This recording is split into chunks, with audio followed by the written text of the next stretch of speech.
Със сигурност мога да кажа, че имам една безусловна любов в живота си. Това е кафето. Господи, не мога да си представя живота си без кафе. Дори не знам как изобщо съм живяла без него. И затова обмислям темата на днешния Junk Journal да бъде именно тази. Кафе. Добре, прибрах си косата, тъй като стана доста топличко. И си приготвих, разбира се, и малкото ми бебе. Обичам да му казвам бебе.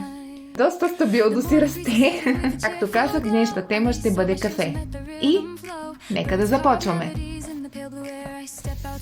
За днес, разбира се, съм си приготвила малко излишна хартия, дребни детайли и, разбира се, различни чашки от кафе, които страшно много си харесвам.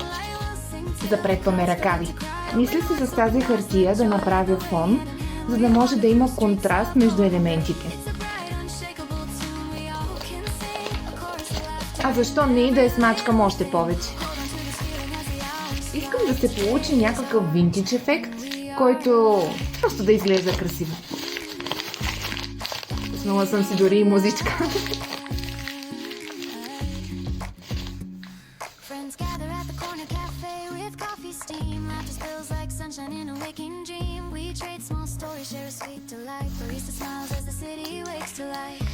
Както винаги, лепилото не стига. Всъщност доста си зависи от лепилото. Гледайте да взимате здрави лепила, ако правите подобен журнал. Всеки път изпробвам различни лепила, за да видя кое е най-здрав.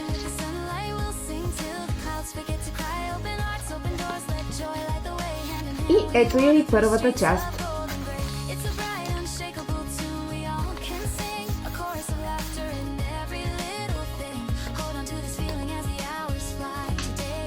Направихме и втората част. Започва да ми изглежда като карта в интерес на истината. Това също е идея. Гледаме линията на чашата, където е залепена, и там изрязваме.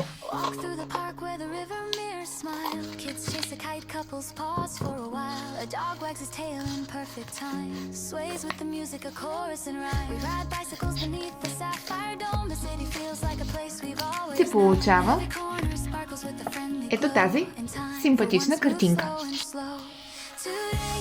Искам тази част да я отделя. И искам да изрежа този надпис.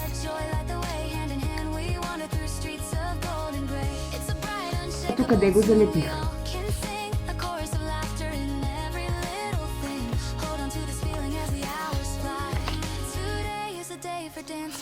Дори мирише още на кафе.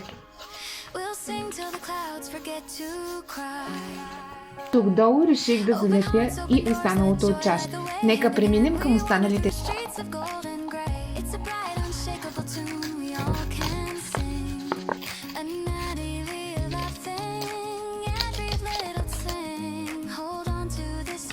Тук реших да залепя този елемент.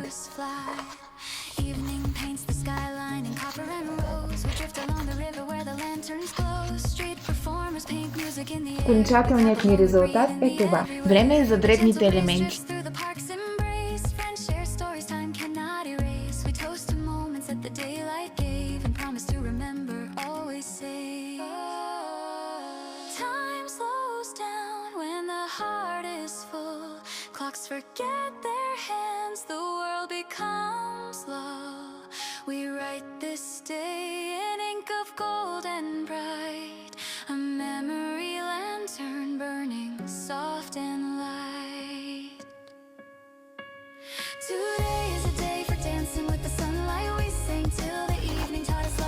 Това е резултатът.